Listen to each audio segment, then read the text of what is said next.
कर्पूरमध्यमन्तस्वर परिरहितं सिन्धुवामाक्षियुक्तं बीजं ते मातरेतत्त्रिपुरहरवधुत्रिकृतं ये जपन्ति तेषां गद्यानि पद्यानि च मुखकुहरादुल्लसन्त्येव वाचः सच्छन्दं धन्तधाराधर रुचिरुचिरे सर्वसिद्धिं गतानम्।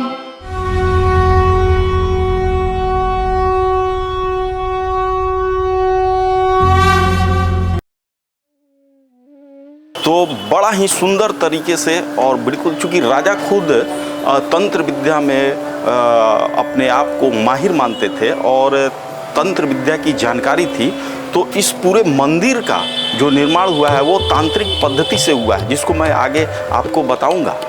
ये पंचवाहन की मूर्तियां हैं। जितने भी मुख्य 5 मंदिर हैं, उन सबों मुख्य मंदिर के जो प्रधान देवी या देवता हैं, उनके जो वाहन हैं वो यहाँ पे स्थापित किए गए हैं।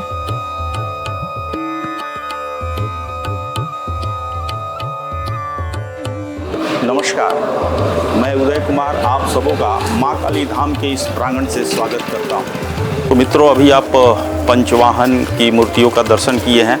आइए इस यात्रा की अगली कड़ी में ये जो आप बिल्डिंग देख रहे हैं, ये पुजारियों की रहने की व्यवस्था थी। उसके अंतर्गत जो यहाँ माँ काली के मुख्य पुजारी थे, वो यहाँ उनके रहने की व्यवस्था की गई है। मित्रों, हमारे पूर्वजों की क्या सोच रही हैं, उन राजाओं की क्या सोच रही हैं, इस मंदिर की बनावट और उसकी कलाकृति, उसकी सांस्कृतिक जो रूपरेखा है, वो आप मंदिर के हर एक एक कड़ी में देख सकते हैं। जो बनावट है उसकी, और चूना पत्थर से बनी ये दीवारें, लगभग 400 वर्ष पुरानी ये दीवारें आज भी जीवंत लगती हैं। आप कल्पना कीजिए कि वो क्या टेक्नोलॉजी रहा होगा, वो क्या तकनीक रही होगी। ये अपने आप में बहुत ही प्रगाढ़ संस्कृति है।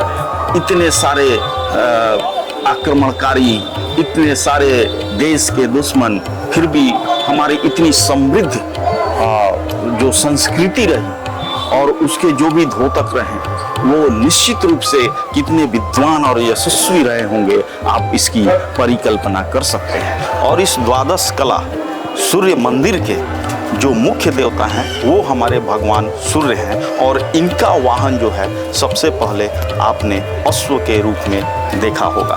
तो आइए इस मंदिर के बारे में भी मैं आपको जानकारी देता हूँ। ये जैसे ही आप गर्भगृह के अंदर प्रवेश करते हैं, तो भगवान सूर्य की प्रतिमा आपको दिखाई दे रही है। ये भगवान सूर्य जो हैं, वो अश्व पे बैठे हुए। ऐसा माना जाता है कि भगवान सूर्य 7 घोड़ों की सवारी करते हैं, और यही 7 घोड़े जो हैं, वो सप्तरंगी चीजों को, जीवन में सप्तरंगी चीजों को दर्शाता है। और ये जो मूर्ति आप देख रहे हैं, पूर्व में ये मूर्ति सफाई के क्रम में जो पुरानी मूर्ति थी वो टूट गई थी, विखंडित हो गई थी। बाद में इसे राजस्थान के कारीगरों द्वारा वहीं पे निर्मित करा करके और रेलवे के माध्यम से इसको ला करके पुनः इनकी प्राण प्रतिष्ठा की गई थी। तो ये जो आप मूर्ति देख रहे हैं, ये राजा के समय राजाकालीन मूर्ति नहीं है, बल्कि स्थानीय लोगों के द्वारा इस मूर्ति की स्थापना की गई है।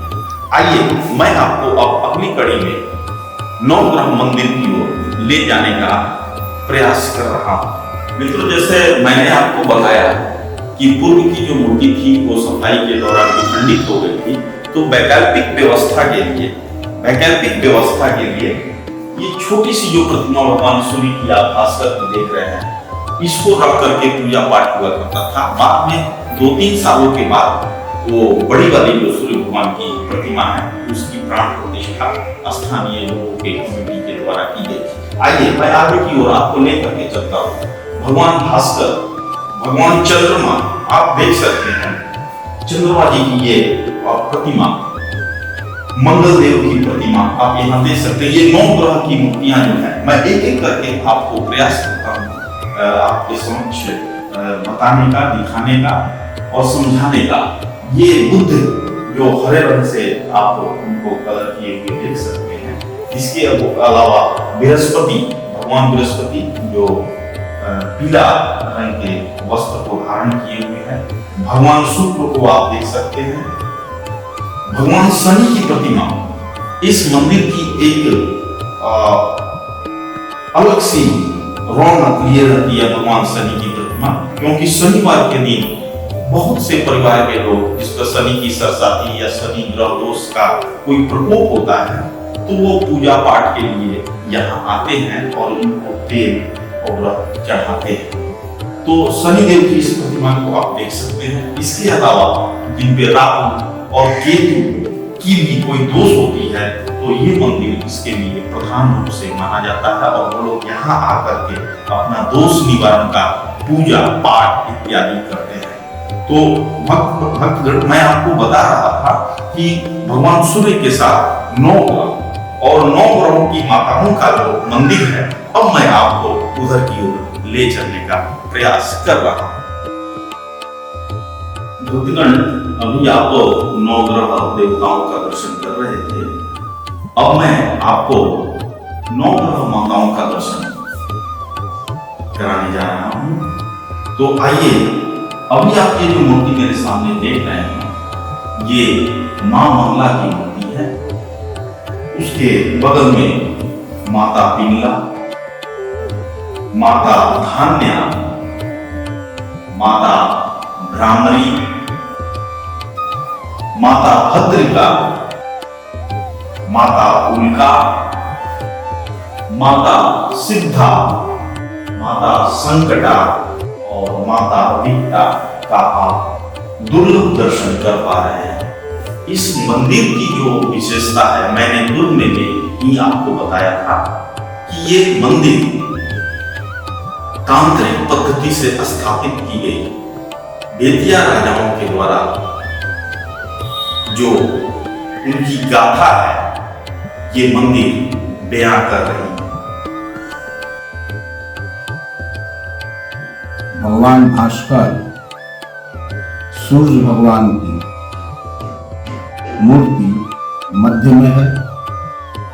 उसके दाएं भाग में और सूर्य से बाएं भाग में नवग्रह की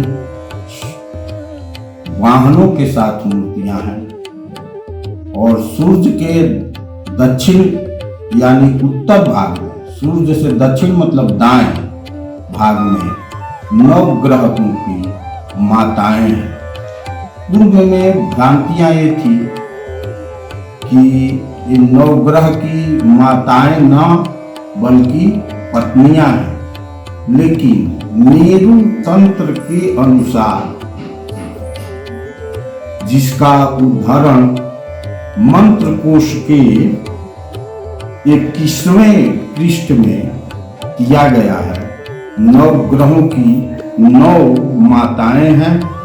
प्रथम सूर्य की माता मां पिंगला है और चंद्र की माता मंगला है। बुध की माता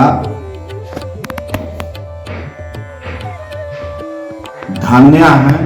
इस तरह सूर्य आदि 9 ग्रहों की 9 माताएं हैं, जिनका नाम क्रमशः मंगला, पिंगला, धान्या, भ्रामरी, भद्रिका, उल्का, संकटा और विकटा है, जो क्रमशः चंद्र से शुरू होकर के और केतु तक क्रमशः माताएं हैं।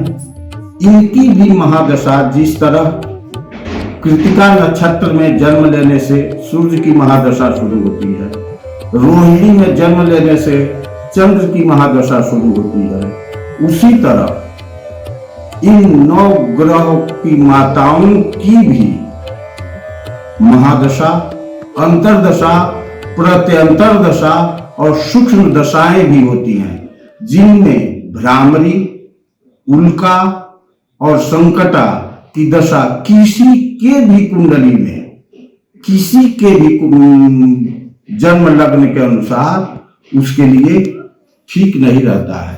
अन्य ग्रह सूर्य, चंद्र, मंगल आदि किसी की कुंडली में बहुत ही शुभकारी हो सकते हैं, बहुत ही किसी के कुंडली में मार्केश तक हो सकते हैं, किसी की कुंडली में बहुत ज्यादा विकासशील कर सकते हैं। लेकिन हर व्यक्ति के, जितने भी व्यक्ति हैं, उनकी कुंडली में अगर भ्रामरी, उल्का, संकटा, इनकी दशा अगर आ जाए तो वो सब किसी के लिए हानिकारक होता है। आदमी के विकास, सोच, वैभव, संपदा सब में ह्रास होने लगता है उल्का और संकटा की विशेष दशा में। मैं आपको बता दूं मित्रों कि बेतिया राज के द्वारा स्थापित ये मंदिर, बेतिया राज के ऐसे तो ऊपर से राजाओं की गिनती बहुत है, लेकिन मुख्य रूप से राजा दिलीप ने 1694 के आसपास इस मंदिर की स्थापना की बात कही जाती है। हालांकि इसका बहुत प्रमाणिक साक्ष्य तो नहीं है, लेकिन दंत कथाओं में ये सारी चीज़ें देखने को और सुनने को मिलती हैं। आइए मैं अगली कड़ी में आपको इस माँ काली धाम के तीर्थ दर्शन के अंतर्गत आपको अगली कड़ी से जोड़ने का प्रयास करता हूँ। और अभी पास में ही मैं आपको ऋषि मंदिर में लेकर के आप लोगों को चलूँगा।